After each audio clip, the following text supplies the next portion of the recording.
ဒီပေါ့နော် CapCut မှာ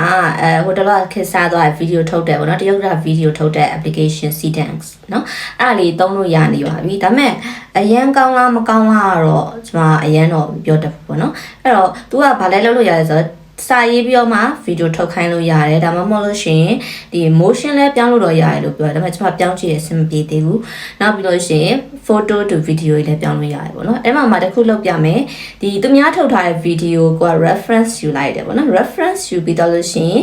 အဲ့ဒီအားလေးကိုနှိပ်လိုက်လို့ရှိရင် reference ယူရတဲ့အခါမှာသူအောက်မှာဒီစာလေးပေါ့နော် outline လေးကြာပါတယ်အဲ့စာလေးထဲမှာကိုကဘယ်လိုပုံစံထုတ်ချင်တာလဲဆိုလို့ရှိရင်ဒီမှာပြင်သွားလို့ရတယ်ပေါ့နော်ဘယ်လိုပုံစံထုတ်ချင်ပါတယ်ပြောရှင် story ကဘယ်လိုပုံစံလုပ်မှာလဲပေါ့နော်ဇက်ကားပုံစံလားဘာလဲ enemy လားပေါ့နော်အဲ့ဒါလေးတွေလုပ်လို့ရတယ်နောက်ပြီးတော့လို့ရှိရင်အောက်မှာကျတော့ဒီကပေါ့နော်ဒီ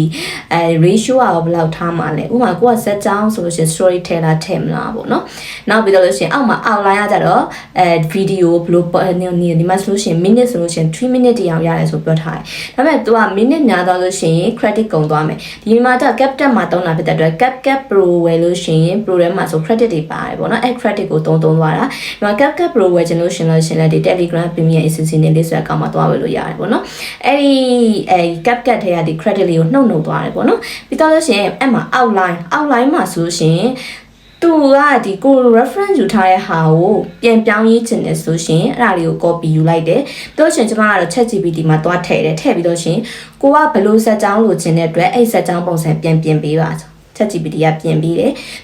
ဟာကိုမှကိုက copy ယူလာပြီးတော့မှဒီနေရာမှာပြန်ထည့်ပြီးလို့ရှင်ထုတ်လိုက်လို့ရှင်ဒီမှာဆိုရှင်သူကဗီဒီယိုတွေအပုတ်တွေအများကြီးထုတ်ပေးတယ်ပြီးတော့မှသူကပြန်ဆက်ပေးလိုက်တယ်ပေါ့နော်ဆက်ပေးလိုက်တဲ့ခါမှာလူရတယ်ပေါ့နော်အရန်ကြီးတော့ဒီ clean တို့ grid တို့လောက်တော့ smooth ဖြစ်ဘူးပေါ့နော်ဗီဒီယိုတွေကအရန်